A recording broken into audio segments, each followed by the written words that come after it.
Hello everyone, welcome to our channel MAPS students. आज का जो हमारा टॉपिक है वो है केंद्रीय और राज्य स्तर पर विधान पालिका, जो हमारी बुक का लेसन नंबर 5 है। ठीक है, अगर हम बात करते हैं कि हमारे देश का शासन किस तरह चलता है तो वो कौन चलाती है? सरकार चलाती है। परंतु जब राजतंत्र था तो उसमें कानून बनाने या उन्हें लागू करने की जो शक्ति होती थी वो या तो राजा के पास होती थी या सम्राट के पास होती थी। लेकिन आधुनिक लोकतंत्र के युग में जो सरकार का निर्माण है जनता के प्रतिनिधियों के द्वारा किया जाता है। ठीक है, और प्रतिनिधि कौन चुनता है? आम जनता चुनती है। प्रजातंत्र में सरकार के 3 अंग होते हैं। कौन कौन से होते हैं? कार्यपालिका और विधान पालिका और न्यायपालिका। तीसरा होता है न्यायपालिका। ठीक है, ये 3 अंग हैं। अब इनका क्या कार्य होता है कि इन तीनों अंगों में जो सबसे ज़्यादा महत्वपूर्ण होता है वो है विधान पालिका, जो कि कानून बनाती है। इसका मुख्य कार्य क्या होता है?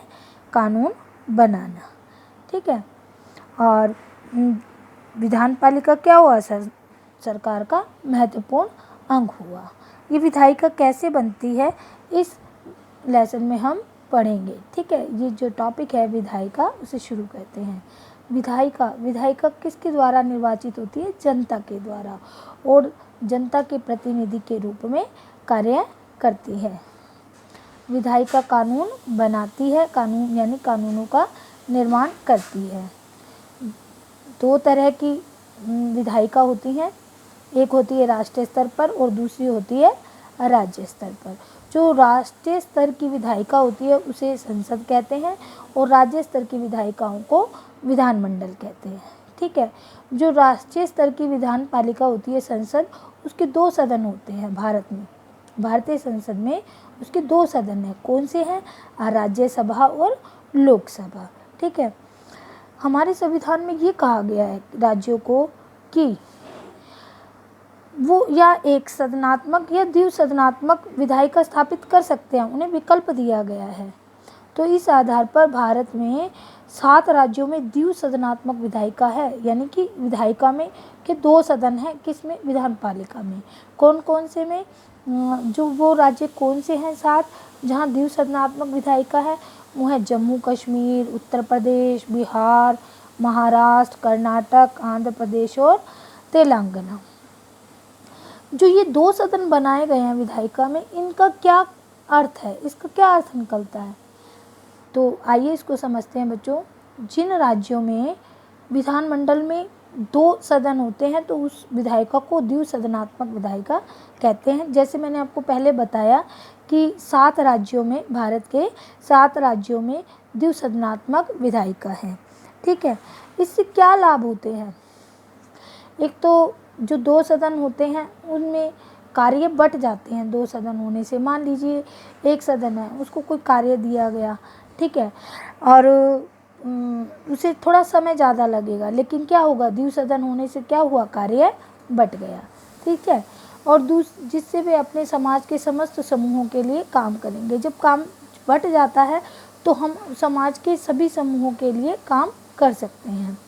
और कई बार ऐसा भी होता है कि मान लीजिए कोई निर्णय एक सदन में लिया गया है तो उसमें कोई त्रुटि रह गई हो या वो निर्णय गलत हो रहा हो, तो जब वो दूसरे सदन में जाता है तो उस पर क्या हो जाता है? पुनर्विचार हो जाता है और प्रत्येक मुद्दे को 2 बार जांचने का भी अवसर मिल जाता है। ठीक है, अब बात करते हैं भारतीय संसद के बारे में। भारतीय संसद के कितने रूप हैं? कितने सदन हैं? 2 सदन हैं, लोकसभा और राज्यसभा। जो लोकसभा होती है बच्चों, वो संसद का निम्न सदन कहलाती है। ठीक है, हम इन दोनों के बारे में कंपैरिजन भी करते जाएंगे और इनके जानते भी जाएंगे। जो राज्यसभा होती है, ये संसद का कौन सा सदन होती है? उच्च सदन होती है। इसके लिए लोकसभा के लिए जो इलेक्शन होते हैं, जो लोकसभा के सदस्यों का चुनाव किया जाता है, वो प्रत्यक्ष रूप से किया जाता है। और जो राज्यसभा का के सदस्यों का चुनाव होता है वो अप्रत्यक्ष रूप से होता है। प्रत्यक्ष और अप्रत्यक्ष चुनाव प्रणाली के बारे में हम अपने पिछले लेसन में पढ़ चुके हैं। ठीक है, क्या होता है प्रत्यक्ष जो चुनाव प्रणाली होती है उसमें जनता स्वयं अपने प्रतिनिधि चुनती है, जबकि जो राज्यसभा के सदस्य होते हैं वो जनता द्वारा चुने गए प्रतिनिधियों जनता द्वारा जो प्रतिनिधि चुने जाते हैं उनके द्वारा ही उनके राज्यसभा के सदस्यों का चुनाव होता है। ठीक है, संसद का सदस्य बनने के लिए जो न्यूनतम उम्र है वो कितनी है, 25 वर्ष है, और जबकि राज्यसभा के लिए 30 वर्ष है। लोकसभा में जिस समय संविधान बना उस समय 552 सदस्य थे, लेकिन वर्तमान में कितने हैं, 545 सदस्य हैं। ठीक है, इसमें से 530 सदस्य राज्यों द्वारा चुने जाते हैं, यानी कि जो हम चुनते हैं उनमें 5 सीटों की संख्या राज्यों से 530, जो केंद्र शासित प्रदेश है उनमें से 13, और जो एंग्लो इंडियन है वो 2। ये एंग्लो इंडियन भारतीय होते हैं, उनको कौन चुनता है, उन्हें भारत का राष्ट्रपति चुनता है। एंग्लो इंडियन भारतीय का क्या मतलब होता है स्टूडेंट्स, इनका मतलब ये है कि किसी भी जो कैंडिडेट है उसके माता या पिता किसी एक का भारत से संबंध होना जरूरी है और एक विदेशी होता है। ठीक है, चाहे वो माँ हो या पिता हो।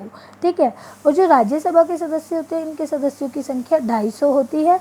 राज्य द्वारा निर्वाचित होते हैं 233 सदस्य, और 12 सदस्य राष्ट्रपति के द्वारा चुने जाते हैं। ठीक है, और राज्यसभा इस सबसे बड़ी खास बात है ये कि लोकसभा को भंग किया जा सकता है, जबकि राज्यसभा को भंग नहीं किया जा सकता। लोकसभा का कार्यकाल 5 वर्ष होता है और राज्यसभा का कार्यकाल 6 वर्ष के लिए होता है, लेकिन 2 वर्ष के बाद इसके जो 1/3 सदस्य हैं वो सेवानिवृत्त हो जाते हैं और उनके स्थान पर नए सदस्य आते हैं। आई होप आज का टॉपिक आपको अच्छी तरह से समझ में आया होगा। Thank you.